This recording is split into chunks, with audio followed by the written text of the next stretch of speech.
नमस्कार। स्वागत है आपका इस खास विश्लेषण में। क्लिनिक में मैं रोज ऐसे कई लोगों से मिलता हूं जो पेट की इस जिद्दी चर्बी और हाई ब्लड शुगर से बिल्कुल हार मान चुके हैं। उन्हें लगता है कि बस अब तो जिंदगी भर दवाइयां ही खानी पड़ेंगी। लेकिन देखिए, एक डॉक्टर के नजरिए से अगर हम समझे ना, तो ये कोई ऐसा जाल नहीं है जिससे निकला ना जा सके। आज हम सिर्फ ऊपरी लक्षणों को दबाने की बात नहीं करेंगे, बल्कि बीमारी की असली जड़ यानी रूट कॉज पर वार करेंगे। चलिए देखते हैं कि आयुर्वेद इस बारे में हमें क्या समझाता है। तो ये रहा हमारा आज का पूरा रोड मैप। हम शुरुआती संकेतों को पहचानेंगे, धीमे मेटाबॉलिज्म को समझेंगे, फिर रसोई में ही मौजूद 5 कमाल के आयुर्वेदिक उपायों को देखेंगे और हाँ, सही डाइट और सावधानियों पर भी बात करेंगे। चलिए आगे बढ़ते हैं। शुरुआत करते हैं भाग 1 से, शुरुआती संकेत, मतलब अपने शरीर की आवाज को सुनना। जरा सोचिए, क्या आपका शरीर आपको कोई वार्निंग दे रहा है? कोई भी बड़ी बीमारी रातों रात नहीं आती, वो हमेशा पहले हमें इशारे करती है, कभी दर्द या कभी किसी और परेशानी के रूप में। और सच कहूं तो इन इशारों को इग्नोर करना ही हमारी सबसे बड़ी भूल होती है। इसे एक तरह की मेडिकल चेकलिस्ट मान लीजिए। क्या बार बार प्यास लग रही है? बहुत कम खाने पर भी पेट की चर्बी तेजी से बढ़ रही है? या फिर हमेशा गैस, थकान और कोई छोटी सी चोट लगने पर घाव भरने में बहुत ज्यादा समय लग रहा है? देखिए, अगर इन संकेतों को हम अरे कुछ नहीं ऐसी है बोलकर टाल देंगे ना, तो आगे चलकर ये हमें जिंदगी भर के लिए दवाइयों का मोहताज बना सकते हैं। अब आते हैं सही निदान या डायग्नोसिस पर। बीमारी की असली वजह क्या है? वो है हमारा धीमा मेटाबॉलिज्म। यहाँ हमें 2 अलग-अलग नजरियों को समझना होगा। मॉडर्न अप्रोच अक्सर क्या करता है, वो बस लक्षणों को दबाता है और शुगर लेवल को एक नंबर की तरह ट्रैक करता है। लेकिन आयुर्वेदिक नजरिया एकदम अलग है। वो सीधे बीमारी की जड़ पर जाता है। वो आपके पाचन को ठीक करने और शरीर में कफ दोष को बैलेंस करने पर फोकस करता है। आयुर्वेद में डायबिटीज के लिए एक बहुत ही सटीक शब्द है मधुमेह। अब इसे सिर्फ शुगर की बीमारी समझना बहुत बड़ी भूल है। असल में जब हमारा हाजमा कमजोर होता है, शरीर में टॉक्सिन्स यानी गंदगी जमा होने लगती है और कफ बढ़ जाता है, तब हमारा शरीर शुगर को सही से प्रोसेस नहीं कर पाता। तो सीधी सी बात है, पेट की चर्बी हो या डायबिटीज, दोनों की जड़ एक ही है, हमारा बिगड़ा हुआ मेटाबॉलिज्म। तो फिर ये मेटाबॉलिज्म खराब कैसे होता है?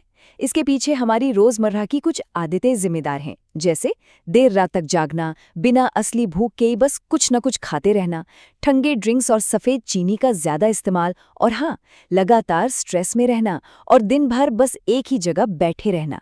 ये सारी चीज़ें मिलकर हमारे पाचन तंत्र को पूरी तरह से बर्बाद कर देती हैं और हमारे मेटाबॉलिक इंजन को एकदम धीमा कर देती हैं।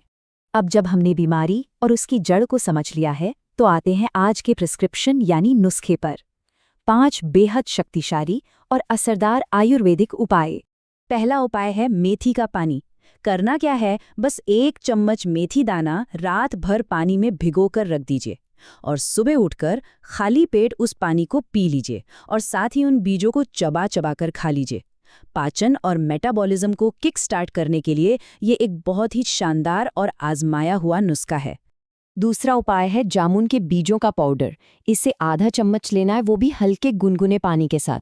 आयुर्वेद में मधुमेह को मैनेज करने के लिए जामुन के बीजों को बहुत ही कमाल की औषधि माना गया है। अब बात करते हैं तीसरे उपाय की, करेला और नीम का रस। ब्लड शुगर को बैलेंस करने के लिए ये दोनों एकदम अचूक पारंपरिक जड़ी बूटियां हैं। लेकिन हाँ, यहाँ एक डॉक्टर के नाते मेरी एक चेतावनी जरूर ध्यान रखेगा। इन्हें हमेशा एक लिमिटेड मात्रा में ही लेना चाहिए। बहुत ज्यादा मात्रा में इसका सेवन नुकसान कर सकता है। हमारा चौथा उपाय है दालचीनी का पानी। इसे भी रात में बस एक छोटा टुकड़ा दालचीनी का पानी में डालकर छोड़ देना है और सुबह वो पानी पी लेना है। मेडिकल साइंस में भी आजकल इस पर काफ़ी चर्चा होती है कि दालचीनी इंसुलिन सेंसिटिविटी को सुधारने में कितना ज़बरदस्त काम करती है। और 5वां उपाय, ये मेरी पर्सनल रिकमेंडेशन है, एक स्पेशल आयुर्वेदिक चाय। इसमें आपको चाहिए धनिया, जीरा, सौंफ, दालचीनी और थोड़ी सी मेथी। अगर आप अपनी रोज सुबह वाली दूध की चाय को इस मेटाबॉलिक चाय से रिप्लेस कर देना, तो यकीन मानिए पेट की चर्बी पिघलाने और हाजमा सुधारने में आपको ऐसे रिजल्ट्स देखेंगे कि आप खुद हैरान रह जाएंगे। अब आते हैं उपचार योजना पर, यानी आपका आहार और दिनचर्या, क्योंकि इसके बिना कोई भी उपाय काम नहीं करेगा। देखिए, प्राकृतिक उपाय तभी असर दिखाएंगे जब आप अपने खानपान को सुधारेंगे। डाइट में जौ, मूंग की दाल, लौकी, करेला, हरी पत्तेदार सब्जियां और अलसी को शामिल कीजिए। और किन चीज़ों से बचना है? एकदम ठंडे ड्रिंक्स, सफ़ेद चीनी, बेकरी आइटम्स, बहुत ज़्यादा चावल, डीप फ्राइड खाना और देर रात का डिनर। याद रखिए, शरीर में आप जो ईंधन डालेंगे वही आपकी सबसे बड़ी दवा है। डाइट के साथ साथ इन गोल्डन रूल्स को भी अपनी लाइफस्टाइल का हिस्सा बनाना बहुत ज़रूरी है। रोज़ 30 मिनट की वॉक, रात को जल्दी सोने की आदत डालना, स्ट्रेस को मैनेज करना और सबसे खास बात, ओवर ईटिंग से बचना। खाना तभी खाइए जब सच में एकदम तेज़ वाली भूख लगे। क्योंकि देखिए, जब शरीर हिलेगा डुलेगा, मूवमेंट होगी, तभी तो आपका मेटाबॉलिज्म भी रफ्तार पकड़ेगा। और अब सावधानियां और निष्कर्ष, यानी एक डॉक्टर की चेतावनी। यहाँ एक बहुत ज़रूरी बात समझना आवश्यक है। ये जो भी जानकारी हमने आज डिस्कस की है, ये सिर्फ आपके ज्ञान यानी एजुकेशनल पर्पस के लिए है।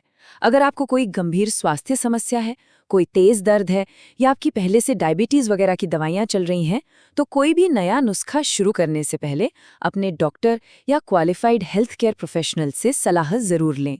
तो आज का सबसे बड़ा टेकअवे क्या है? यही कि डायबिटीज या मोटापा कोई लाइफ टाइम सजा नहीं है। ये बस आपके शरीर का एक सिग्नल है कि अब लाइफस्टाइल बदलने का वक्त आ गया है। लक्षणों को दबाने की बजाय हमें बीमारी की जड़ को खत्म करना होगा। अगर आपको ये एक्सप्लेनर मददगार लगा हो तो इसे लाइक और शेयर जरूर करें। आप अगला स्वास्थ्य विषय कौन सा समझना चाहेंगे, हमें कमेंट करके जरूर बताएं। और प्राकृतिक चिकित्सा से बीमारियों की जड़ से इलाज के बारे में और जानने के लिए हिंद वेलनेस वर्ल्ड को सब्सक्राइब जरूर करें। अंत में खुद से एक सवाल जरूर पूछिएगा, क्या हम जिंदगी भर सिर्फ लक्षणों को ही दबाते रहेंगे या आज ही प्राकृतिक दिनचर्या अपनाकर बीमारियों को जड़ से खत्म करने का फैसला लेंगे? अपने शरीर की सुनिए, वो सब जानता है। स्वस्थ रहिए।